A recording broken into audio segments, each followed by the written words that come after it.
नमस्कार, मी राहुल कुलकर्णी. NDTVमध्ये तुमचं स्वागत आहे. महात्मा गांधी असं म्हणाले होते की ज्ञान साधना करायची असेल आणि तीही निस्वार्थी वृत्ती जपून करायची असेल तर पुण्यासारखं शहर हे संपूर्ण हिंदुस्थानामध्ये नाही आहे.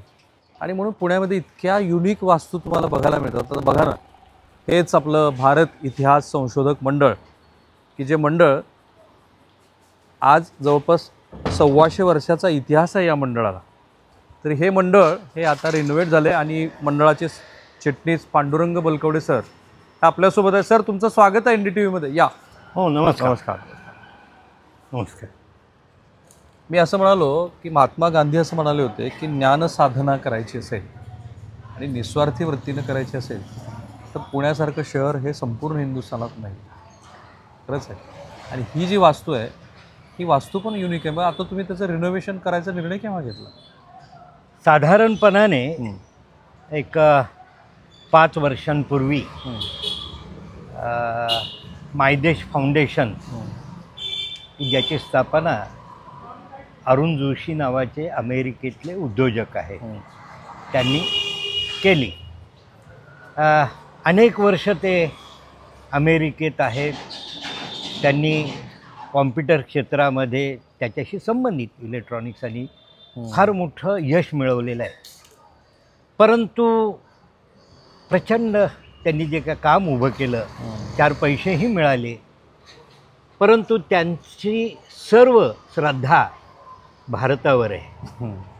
आणि म्हणूनच माझ्या देशाची मला काही सेवा केली पाहिजे. मी देशाचं काही उत्तराई आहे, मी देणं लागतोय. आपल्या संस्कृतीचं, आपल्या समाजाचं, आपल्या राष्ट्राचं, ही त्यांची भावना आहे. आणि त्याच भावनेतून त्यांनी माय देश, माझा देश या संस्थेची स्थापना केली. आणि गेली अनेक वर्ष या कार्यातून, व्यवसायातून मिळालेला जे धन आहे ते धन या देशाच्या कार्यासाठी वापरण्याचा त्यांनी निर्णय घेतला. त्यांनी अनेक प्रकारचे उपक्रम, शाळा आहेत, कोकणामधल्या ग्रामीण भागातल्या शाळा असतील, ग्रामीण भागातल्या विद्यार्थ्यांना कॉम्प्युटर देणं असेल, त्यांना काही इमारती बांधून देणं असेल शाळेच्या पडलेल्या. त्यांनी किती साधारणपणे मदत केली आता आपल्याला? आपल्याला खरं तर त्यांनी 1 कोटी देण्याचं मान्य केलं होतं, परंतु आज त्यांनी 4.5 कोटी रुपये या वास्तूच्या, ज्याला आपण रिनोव्हेशन, पुनर्निर्मिती, जीर्णोद्धार यासाठी केलेले आहे. पण आता ही जी वास्तू आत्ता जशा स्वरूपात दिसते आहे ती तशीच आहे का त्याच्यात काही बदल केला? नाही, ही मूळ वास्तू जवळजवळ, कारण की ही हेरिटेज वास्तू आहे, 100 वर्षापूर्वीची वास्तू आहे.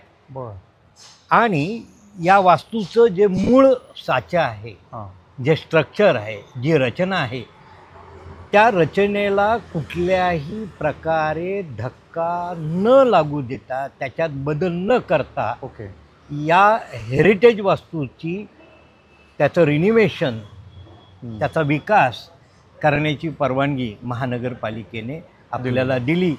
आणि त्यांच्या त्या नियमाच्या प्रमाणे आपण या वास्तूचा हा जसा सज्जा आहे तसाच, हो, असाच्या असा सज्जा आहे. अंबारी सारख्या बरोबर दोन्ही बाजूला. आता या बाजूला ज्या पद्धतीची बाहेर आलेली गच्ची आहे, हा जो काही सज्जा आहे, असाच या बाजूला करावा अशी आम्ही कल्पना मांडली. कारण की नाही म्हटले, महानगरपालिकेने सांगितले जे मुळात नव्हतं ते तुम्हाला करता येणार नाही. आणि ते मान्य केले. आणि आता तुम्ही वास्तूमध्ये जवळपास 3-4 वेगळी सभागृह केली. हो हो हो हो.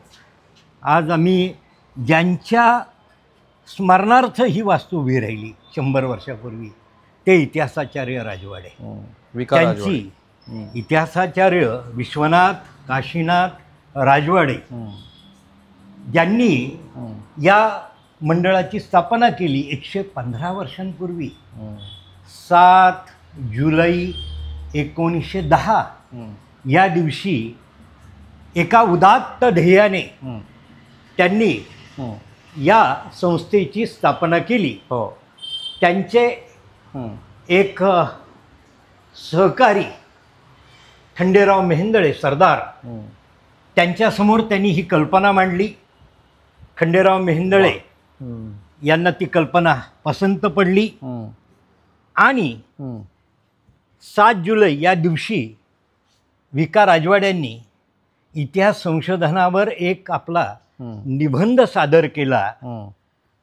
त्याला समोर श्रोते व जे होते ते खंडेराव मेहेंदळे 2 महापुरुष एकत्र आले आणि एका महान संस्थेची स्थापना केली. आपल्याला कल्पना आहे 350 वर्षांपूर्वी 1645 साली बाल शिवबा आपल्याच वयाच्या 10-12 आपल्या सहकाऱ्यांना घेऊन रायरेश्वरावर जातो आणि शंभू राजाच्या साक्षीने आपलं रक्त देऊन मी स्वराज्य निर्माण करणार अशा पद्धतीची शपथ घेतो. चित्र आपण इथे लावलंय महाराजांच्या राज्याभिषेकाचं, हा इथूनच सुरुवात करू आता. हा कारण की आपल्या सगळ्यांची प्रेरणा छत्रपती शिवराय आहेत. आपल्या सगळ्यांना कल्पना आहे राजवाडे हे प्रखर देशभक्त होते. ते विद्वान पंडित होते, ते इतिहास संशोधक होते, ते तत्ववेत्ते होते, परंतु सगळ्यात महत्त्वाचं ते छत्रपती शिवाजी महाराजांचे निस्सिम.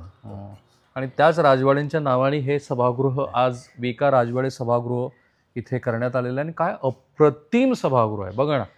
इतिहासाच्या अशा वास्तूचं इतक्या आधुनिक पद्धतीनं सुद्धा आपण काय म्हणू त्याला एक जतन करता येऊ शकतं, संवर्धन करता येऊ शकतं. अधिक चांगल्या पद्धतीचं त्याचं एक रूपांतर सुद्धा, मी ह्याला रूपांतरच म्हणेन की एक आधुनिक सभागृहामध्ये तुम्ही याचं रूपांतर केलं.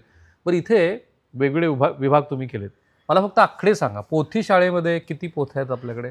मला आकडा आता बघा, ही पोथी शाळा, या आमच्या पोथी शाळेमध्ये 42,000 हस्तलिखित पोथ्या आहेत. 42,000. भारतामधला पहिल्या 10 मोठ्या संग्रहामध्ये भारत इतिहास संशोधक मंडळाच्या पोथी शाळेचा सहभाग होतो. राईट. चित्रशाळेमध्ये किती चित्र येतात आपल्याकडे?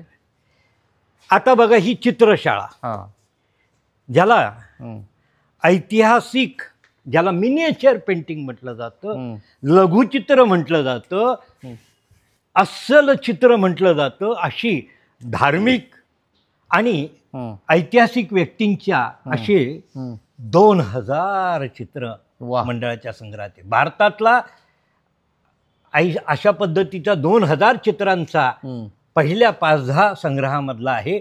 त्याच्यामध्ये ही सर्व तुम्हाला, म्हणजे ह्याच्यामध्ये बघा, हे बाजीरावांचं घोड्यावरचं चित्र इथंच आहे, हे नानासाहेब पेशव्यांचं चित्र इथंच आहे, हे माधवराव पेशव्यांचं चित्र इथंच आहे, हे छत्रपती शेवटचे प्रतापसिंह छत्रपती आणि त्यानंतर आलेले आप्पासाहेब. वाह. इथंच सवाई माधवराव पेशवे आणि महादजी शिंदे आणि हे नाना फडणीस. बरं, आता बऱ्याच तुम्हाला आश्चर्य वाटेल औरंगजेबाबद्दल की आपल्याकडं औरंगजेबाचं चित्र आहे. पण ते चित्र इतकं अस्सल आहे, पूर्ण मुघलांची चित्र मी तुम्हाला दाखवणार आहे, पण ते पुढच्या भागामध्ये. पण त्याच्या आधी आता बघा, हा अली आदिलशाह, हा इब्राहिम आदिलशाह, सगळ्या आदिलशाहांची चित्र. शेवटचे सेनापती बापू गोखले यांचं चित्र आहे. नानासाहेब. त्याचबरोबर धार्मिक चित्र आहेत. ही इतकी सुंदर हनुमंताच्या, मारुती रायाच्या दोन्ही खांद्यावर प्रभू रामचंद्र आणि लक्ष्मण आहेत. सर, दप्तरखान्यामध्ये साधारणतः किती आपल्याकडे दप्तर असतील आता? आपल्याकडं 25 लाख मोडी कागदपत्र आहे. 25 लाख. 2,500 फारसी परमान आहेत. आणि अगदीच बाळबोध प्रश्न मी सरांना विचारला की यापैकी किती अप्रकाशित आहेत, तर त्यांनी मला सांगितलेला आकडा काय सर? 25 लाख. साधारण 25 लाखामध्ये आजपर्यंत अप्रसिद्ध असे साधारण 23-24 लाख असतील. ग्रेट. म्हणजे आमच्या समोर फार मोठं आव्हान आहे. मी ज्यावेळेस 1975 साली मोडी शिकण्याचा प्रयत्न केला, त्यावेळेस मोडी शिकण्यासाठी व्यवस्थाच नव्हती. अवघ्या महाराष्ट्रात 10-12 लोकांना मोडी येत होतं. आणि अशा परिस्थितीत माझ्या गुरुनी मला सांगितलं की जोपर्यंत तू मोडी शिकत नाही तोपर्यंत इतिहासाचं रक्षण.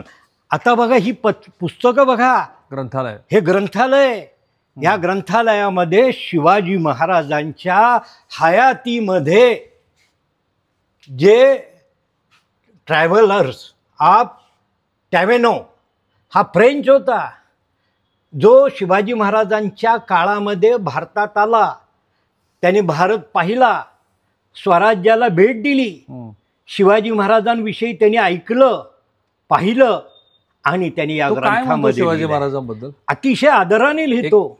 10 शब्द जे मलाही अंगावरती असा रोमांच की त्याने शिवाजी महाराज की याच दक्षिणेमध्ये एक आदर्श राजा निर्माण झाला, आदर्श की ज्याने या देशातल्या अनेक शतकांच्या जगातल्या सगळ्यात बलाढ्य अशा आदिलशाही सत्तेशी संघर्ष केला, औरंगजेबाशी आव्हान दिलं आणि ज्याने ह्या मराठी राज्याची स्थापना केली.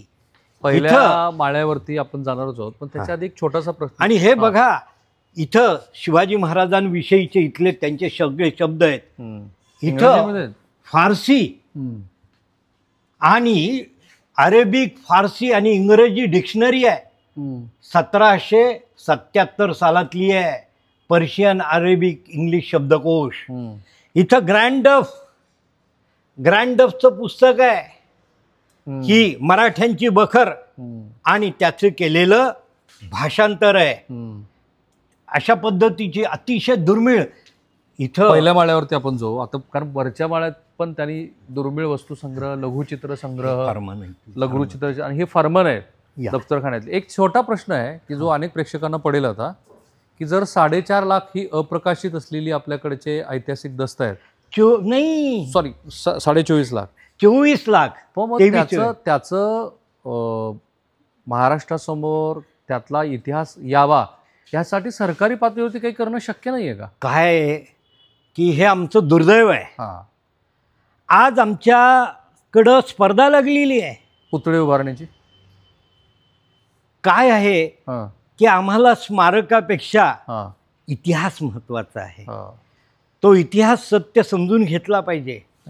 आज कोणीही उठतं आणि इतिहासावर भाष्य करतात, सगळे राजकीय नेते. खरं तर आज इतिहास हा राजकारण्यांचा विषय झालेला आहे. इतिहासकार बाजूला पडलेत, ज्ञानी व्यक्ती बाजूला पडलेत. नाही, मग सरकार काही करू शकतं का याच्यामध्ये? निश्चित करू शकतं. आज हा बहुमोल ठेवा आहे, याचं जतन झालं पाहिजे, याचं संवर्धन झालं पाहिजे. हे जर आणि याच्यातला इतिहास आहे तो जगासमोर आला पाहिजे. त्यातनं काय नवीन इतिहास सामोरे येऊ शकतो असं तुम्हाला वाटतं? काही नाही, आपला तो गौरवशाली मराठ्यांचाच नव्हे, त्याच्याही अगोदर ह्या महाराष्ट्राला, हा महाराष्ट्र धर्म आहे, हा साधू संतांचा देश. लक्षात ठेवा, ज्यावेळेस महाराष्ट्र आणि भारत याच्यामध्ये आपल्याला एक फरक दिसतो की इथं ज्ञानदैवे रचिला पाया तुका झाल्याची कळस आहे. वारकरी संप्रदाय, नाथ संप्रदाय, गणपती संप्रदाय, महानुभाव संप्रदाय, ह्या सर्व संप्रदायांनी महाराष्ट्राला घडवलेलं आहे. ज्यावेळेस या देशामध्ये शास्त्र धर्म नाही, कोणीही ह्या देशाच्या आणि संस्कृतीच्या रक्षणालाच राजा नाही, आणि अशा काळात साधू संतांनी आपल्या संस्कृतीच्या रक्षणाचं कार्य केलं. नाही, अलीकडच्या आपल्या समाजाला दिशा देण्याचं काम केलं. आणि म्हणूनच तुकोबाराय असतील, समर्थ रामदास असतील, या 17व्या शतकातील संतांनी देशाला एक दिशा दिली आणि त्यातूनच शिवाजी महाराजांना एक मोठी प्रेरणा मिळाली. आणि शिवाजी महाराजांनी हे स्वप्न मनाशी बाळगलं आणि ते सिद्ध करण्याचं. आणि अलीकडे पंतप्रधान त्या भक्ती संप्रदायाबद्दल वारंवार बोलताना दिसतात आपल्याला. इथं बघा तुम्हाला दफ्तरखाना, इथं हा दफ्तरखान्यातले अत्यंत शिवाजी महाराजांचं पत्र आहे, अष्टकोनी शिक्का आहे. थोरल्या शाहू महाराजांचाही अष्टकोनी शिक्का आहे, पण त्यांचा शिक्का वेगळा आहे. छत्रपती राजाराम महाराज, छत्रपती संभाजी महाराज, त्यानंतर शहाजी राजांचं आज्ञापत्र, राजमाता जिजाऊंचं एकमेव पत्र, शिवाजी महाराजांचा शिक्का आहे. इथं बाळाजी बाजीराव की ज्यांच्या काळात 18व्या शतकात अटकपासून कटकपर्यंत साम्राज्य निर्माण झालं. थोरले माधवराव पेशवे, पानिपतावर मराठी राज्य धासळलेलं आहे, पुन्हा ती इमारत सावरण्याचं कार्य केलं. बाळाजी विश्वनाथ पेशवे ज्यांनी दिल्लीवर, आणि सगळ्यात महत्वाची सनद मी ह्याच्याकडे लक्ष वेधू इच्छितो, मुघल बादशाह अहमद शहाने सदाशिवराव भाऊंना पाठवलेलं पत्र आहे 1753 मध्ये. तो काय म्हणतोय मुघल बादशाह की माझा वजीर गाझीउद्दीन यांनी मला कैद केलेलं आहे आणि कोणत्याही क्षणी तो माझी हत्या करेल आणि अशा वेळेस या जगामध्ये अल्लाशिवाय माझं रक्षण करण्याची ताकद फक्त मराठ्यांमध्ये आहे. चला, पेशव्यांमध्ये, छत्रपतीमध्ये. तुम्ही या दिल्लीत माझं रक्षण करा आणि हे मुघल राज्य तुम्ही तुमच्या ताब्यात घ्या. हे मराठ्यांचं कर्तृत्व आहे. हे मराठ्यां आणि ही जे काही फरमान आहे हे मराठ्यांच्या इतिहासातला एक सुवर्ण पान आहे. वाह, बघा सरांनी किती छान सांगितलं. बरं, त्याच्यामध्ये आता बघा एक पांडुरंगाची मूळ मूर्ती. जिजाऊंचं जे पत्र आहे हो किंवा शहाजीराजेंचं जे पत्र आहे, जिजाऊ आपल्या पत्रात काय म्हणतायत? जिजाऊंनी एरवड्याचे तिथं जे तबीब म्हणून होते त्यांना दिलेली ती सनद आहे. त्यांनी गणो बाबाजी तबीब म्हणजे वैद्य त्यांना दिलेली ही इनामाची सनद आहे. आणि शहाजीराजांच्या पत्रात काय? शहाजीराजांच्या पत्रात आज्ञापत्र आहे की पांडेश्वर, की ज्या पांडेश्वराला शहाजीराजांनी त्या देवस्थान, यादवकालीन देवस्थान आहे, त्याच्या सर्व प्रकारच्या काळजी घेणे, पूजा अर्चा, नैवेद्य, नंदादीप याच्यासाठी दिलं. पण काय दुर्दैव आहे, पुढे औरंगजेबाने पांडेश्वराच्या मंदिरावर हल्ला केला, मंदिर उद्ध्वस्त केलं आणि मग पुन्हा औरंगजेबाच्या निधनानंतर शाहू छत्रपतींच्या मार्गदर्शनाखाली पुन्हा पांडेश्वराचा त्या अत्र्यांनी, रघुनाथ पंत अत्र्यांनी जीर्णोद्धार केला आणि म्हणून शाहू महाराजांनी पुन्हा पांडेश्वराची सनद दिली. अशा पद्धतीची. आणि शिवाजी महाराजांचं पिंपरी चिंचवड वासियांना एकत्र पत्र. हो, ते काय पत्र आहे? की मुघलांच्या हल्ल्यामध्ये आपल्या गावाचं नुकसान होतंय, देवस्थानाचं नुकसान होतंय आणि म्हणून शितोळे देशमुखांना सांगितलंय की आपण ज्यांचं नुकसान झालंय त्या आपल्या प्रजेला सवलती देऊ, करामध्ये माफी करू आणि पुन्हा ह्याला म्हणतात लोककल्याणकारी. खरोखर लोककल्याणकारी राजा. म्हणजे मला तर छत्रपती शिवाजी महाराज हे सर्वार्थाने सर्व गुण संपन्न असलेला एक राज्यकर्ता वाटतो. हा आपला हे पांडुरंग आहे. मूळ मूर्ती लोकांना कल्पना नाही की हीच ती पांडुरंगाची मूळ मूर्ती आणि तशीच आपल्या तुळजाभवानीची पलीकडच्या बाजूला तुम्ही तुळजाभवानीची मूर्ती जिचं रूप आपल्याला पाहायला मिळत नाही. आपण पहिल्या माळ्यावरती जाऊ, कारण तुम्ही इतकी छान शिल्प तिथं. शिवाजी महाराजांचा भारतातला पहिला पुतळा. हा ना? होय, भारतातला पहिला पुतळा. होय. कशा अर्थाने? आम्ही सांगतो. हे शिवरायांची पहिली प्रतिमा, शिवरायांचा पहिला पुतळा. ज्या वेळेस पुण्यामध्ये शिवाजी मंदिरमध्ये शिवाजी महाराजांचा पहिला अर्धपुतळा केला गेला, तो संगमरवराचा. त्याचं काम फडके नावाच्या शिल्पकारांना दिलेलं होतं आणि तो संगमरवराचा पुतळा घडवण्या अगोदर मातीमध्ये, प्लॅस्टरमध्ये त्यांनी पहिला शाडूमध्ये केला. त्या शाडूचा प्लॅस्टरचा पुतळा केला आणि त्याच पुतळ्यावरून तो संगमरवराचा आज पुतळा सिद्ध झालेला आहे की जो भारतातला शिवरायांचा पहिला पुतळा. म्हणजेच आज आम्ही भारत इतिहास संशोधक मंडळामध्ये जतन करून ठेवलेला हा शिवाजी महाराजांचा पहिला पुतळा आहे. त्यानंतर प्रेक्षकांना मला एक विनंती करायची आहे की तुम्ही इतर वेळेला पर्यटनासाठी जात असता, ऐतिहासिक वास्तूही पाहायला जात असता, पुण्यात आल्यानंतर हे जे पांडुरंग बलकवडे आणि आत्ताच्या विद्यमान मंडळांनी भारत इतिहास संशोधक मंडळामध्ये जे अमूल्य असं कार्य केलं आहे, आता हे बघा ना किती छान अशी वास्तू झाली आहे. जे जतन केले ते तुम्ही आवर्जून पहा, आपल्या कुटुंबातल्या प्रत्येक सदस्यांना घेऊन या आणि हा इतिहास, कारण आता ते जे सांगतायत ते ऐकून मला जसं वाटतं की आपण अनेक गोष्टी ह्या इतक्या जवळून पाहण्याची संधी का दडवतो. ही संधी आहे ना पुण्यामध्ये. सर, आता पहिल्या माळ्यावरती आपण जाऊ. मग पुतळ्याबद्दल तुम्ही काहीतरी बोलत होता की त्यानंतर राजश्री शाहूंनी त्यांच्या प्रेरणेतून पुण्यामध्ये SSPMS छत्रपती शिवाजी महाराज यांच्या नावाने स्थापन झालेल्या शिक्षण संस्थेमध्ये शिवाजी महाराजांचा एक भव्य आणि अप्रतिम पुतळा की जो शिल्पकार कर्मकारांनी सिद्ध केला.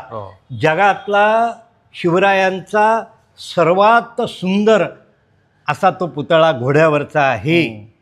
करमरकरांनी मला वाटतं 100पेक्षा अधिकचे पुतळे हो, महाराजांचे हो, केले. हो, हो. आता ही जी तुम्ही हे पण आपल्याकडे असलेल्याच सगळ्या वस्तू या सगळ्या वस्तू आहेत की जो आपल्या पुण्याचा, महाराष्ट्राचा नव्हे भारताचा ठेवा आहे. पण हा आता आमच्या प्रेक्षक संस्कृतीचा आले ठेवा तुमच्याकडे आहे. बघायला तर हे त्यांना पाहता येतं का? होय, निश्चित निश्चित. कारण ह्या फक्त प्रिंट आहेत इथे हो, लावलेल्या आणि ह्या सगळ्या वस्तू आम्ही आपल्या अभ्यासकांना, आपल्या शिवप्रेमींना, इतिहासप्रेमींना, संस्कृतीप्रेमींना दाखवण्याचा नेहमीच प्रयत्न करत असतो. आठवड्यातनं कारण कोणत्या की या- दिवशी हे खुलं असतं आणि किती वेळात आता लोकांना मंडळाला फक्त गुरुवारी सुट्टी असते. सोमवारपासून ते म्हणजे मंगळवार ते मंगळवार कधीही बुधवारपर्यंत आपण कधीही. आणि त्यासाठी काही फीस वगैरे आपण चार्ज करतो? अगदी नाममात्र आहे. बर. आम्हाला जास्तीत जास्त मंडळींनी हे पाहावं आणि त्यापासून प्रेरणा घ्यावी. शिवाजी हीच आहे. महाराजांचं अप्रतिम असं पण मुंबईमध्ये असलेलं असं हे चित्र तिथेच आहे मुंबईमध्ये हो, पाहता हो. येण्यासाठी. छत्रपती शिवाजी महाराज संग्रहालय मुंबई, मुंबई तिथलं. तिथं शिवरायांचं जे अस्सल चित्र आहे, जे भारतातील, त्या चित्राची आम्ही कॉपी इथं ठेवलेली आहे की लोकांना समजलं पाहिजे. हो, छान. पण आता ही ती खाली पत्र आपण जी हे बघितली मोडी कागदपत्र जे आपण इथं तुम्हाला ती पाहायला मिळत आहेत. छत्रपती संभाजी महाराजांचं शिक्क्याचं पत्र आहे. त्याच्यामध्ये छत्रपती त्यांचे संभाजी महाराजांनी कुणाला लिहिलं? शिवाजी महाराज आणि संभाजी महाराज हे छत्रपती संभाजी महाराजांनी चिंचवडकर मोराया गोसावी संस्थानला दिलेलं पत्र आहे. त्या पत्रात महाराज म्हणतात संभाजी महाराज म्हणजे जे छत्रपती शिवाजी महाराजांनी मोराया गोसावी संस्थानाकडून जे धर्मकार्य चाललेलं होतं, गायीच्या रक्षणाचं कार्य आहे, आणि म्हणूनच शिवाजी महाराज त्यांना देवांनी, चिंतामणी देव मोराया गोसावींची चिरंजीव, त्यांनी शिवाजी महाराजांना जे पत्र लिहिलं आहे त्यात की तुम्ही गोरक्षक आहे, गो ब्राह्मण प्रतिपालक आहे ती, ज्याच्याहून कायम चर्चा आणि होत असते महाराज. ते देवांनी शिवाजी महाराजांना दिलेली उपाधी आहे की तुम्ही गो ब्राह्मण प्रतिपालक आहे ती. आता शिवाजी महाराजांनी दिलेल्या सनदेमध्ये देखील महाराजांकडून तो उल्लेख झाला आहे गो ब्राह्मण की महाराज, आता शिवाजी महाराजांच्या पत्रात शिवाजी महाराजांनी स्वतःला ती उपाधी लावून घेतली आहे, गो ब्राह्मण प्रतिपालक. आता त्यावरून लोकांना काय चर्चा एक करायची वेगळा असेल ते प्रश्न करेल. आहे, अगदी एका वाक्यात मला उत्तर देत आवडेल. संभाजी महाराज हे स्वराज्य रक्षक की धर्मरक्षक? दोन्ही आहे. अरे, स्वराज्याचं रक्षण केलं म्हणून तर धर्म राहिला, आणि धर्माच्या रक्षणासाठी स्वराज्याचं रक्षण, आणि स्वराज्याच्या रक्षणामुळे धर्मरक्षण. आधी कोंबडा का आधी अंड, असं तो प्रश्न आहे. छत्रपती शिवाजी महाराजांचं रिजेक्ट्स म्युझियम, राष्ट्रीय संग्रहालय नेदरलँड इथलं काय आपण त्याला तैलचित्र म्हणूया काय? नाही, मूळ चित्र, आहे. तैलचित्र नाही, इथे नाहीये. हे मूळ. छत्रपती छत्रपती संभाजी महाराजांचं हे संभाजीनगरच्या संग्रहामध्ये आणि असणार हे आहे. हे सगळी अस्सल हे ग्रंथ आहेत. बघा की या ग्रंथांमध्ये सुवर्ण अक्षरामध्ये, सोन्याचं अक्षर, नुसतं सुवर्ण अक्षर नाही तर सोन्याच्या अक्षरामध्ये, सोन्यामध्ये केलेलं ही पोथी आहे. इथं तुम्हाला ऋग्वेद, जे आपले जे वेद आहेत त्यातली सगळ्यात जुनं ऋग्वेद ते इथे पाहता येईल. ते ऋग्वेद इथं पाहायला बघेल. ज्ञानेश्वरी आहे, ज्ञानोबा रायांची ज्ञानेश्वरी इतकी सुंदर हस्तलिखित, सगळ्यात जुन्यापैकी ही प्रतिमा आहे. तुकाराम महाराजांचा हस्ताक्षर तुम्ही मला दाखवणार होतात. हो, दाखवतो ना. आता हे बघा, हे दुर्मिळ, आणि हे पहा की हे देशाचं भूषण आहे. हे देशाचं भूषण आहे. हो, कशा अर्थाने म्हणतात की आपल्या सगळ्यांना कल्पना आहे की सिंहासन बत्तीशी विक्रम आणि वेताळ यांची कथा. या विक्रम आणि वेताळच्या कथेमध्ये प्रत्येक प्रसंग विक्रम वेताळाला घेऊन जातो. वेताळ त्याला एक प्रश्न टाकतो आणि त्या प्रश्नाचं उत्तर विक्रमादित्य देतो. तुम्हाला स्वतःला हाताळायचं असेल तर तुम्ही कसं हाताळता? आम्ही अतिशय नाजूक पद्धतीने हाताळतो. तर यामध्ये बघा जगातलं- आता हे हा. इतकं सुंदर काम आहे. एखाद्या लहान केसाने इतक्या बारीक ब्रशनी करावे अशी ही सुंदर, ही सुवर्ण याला अक्षरात संपूर्ण नाही. सोन्याचं काम वा. आहे. आणि ह्याच्यात विविध रंग, हे नैसर्गिक रंग वापरलेले आहेत. पुन्हा एकदा महाराष्ट्रातल्या प्रेक्षकांना मी विनंती करेन की सुवर्ण अक्षरामध्ये हा लिहिलेली- विक्रमादित्याचा दरबार आहे. अरे गुप्त 4थ्या शतकामध्ये हा विक्रमादित्याचा तो अष्टप्रधानांचा दरबार आहे. ही सिंहासन विद्वान बत्तीशी पंडित. आहे. सिंहासन याची किती बत्तीशी पानं आहे. आपल्याकडे आहेत तो हा संपूर्ण ग्रंथ आहे. वाह. याच्यामध्ये शेकडो चित्र आहेत. आणि एक एक चित्र बघा किती सुंदर आहे. या चित्रांची आपल्याला कल्पना येईल. ह्या चित्रांकडे बघितल्यानंतर हे महाराष्ट्राचंच नव्हे तर हे जगाचं भूषण आहे, आपल्या देशाचं भूषण तर आहे. किती वर्षापूर्वीचा हा ग्रंथ असावा? हा ग्रंथ साधारणपणाने 300-400 वर्षांच्या अगोदरचा आहे. आणि असा हा सुंदर ग्रंथ याच्यामध्ये आपल्याला पाहायला मिळतो. याच्यामध्ये लेखन आहे आणि याच्यावरचं नक्षीकाम बघा. आणखी एक त्या सिंहासनाच्या पानावरची पोथी बघा, ही अप्रतिम बघा. हे किती सुंदर काम केलेलं आहे याच्यामध्ये आपल्याला पाहायला मिळतं. नेहमीप्रमाणे पुन्हा एकदा महाराष्ट्राला असं सगळं पहिल्यांदा दाखवण्याचं श्रेय आम्हाला संपूर्ण तुम्ही द्या. सोन्याचं काम आहे आणि छान प्रत्येक पानावरचं नक्षीकाम वेगळं वाचता आहे. येते?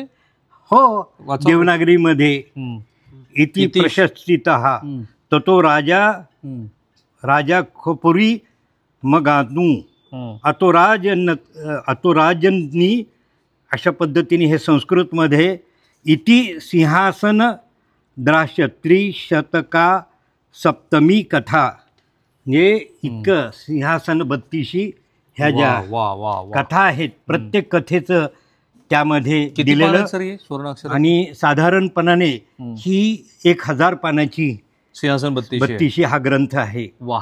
तर हे हा सगळं तुम्हाला इथे इतिहास पाहता संशोधक येईल. मंडळाचा अत्यंत आणि- दुर्मिळ असा हा ग्रंथ आहे. आणि अशा आपल्याकडे किती पोथ्या? 42,000. आणि हे बघा, हे वैभव पहा. यामध्ये ज्याला आपण म्हणतो की दशावतार, भगवान श्रीकृष्णाने अर्जुनाला दाखवलेलं विश्वरूप दर्शन आहे. इथं गजेंद्र मोक्षाची कथा आहे आणि वरती भगवान श्रीकृष्णाचा जन्म आहे. वा. हे चित्र आपल्याला पाहिला नंदराजा आणि त्यावेळेस कृष्ण जन्माच्या वेळेसची कथा आहे. आणि ती यमुना नदीमधून नंदराजा भगवान श्रीकृष्णाला जातोय, प्राणी त्याच्यावर हल्ला करतायत आणि अशा सर्व संकटातून ते पूर आलेला उसरलेला आहे.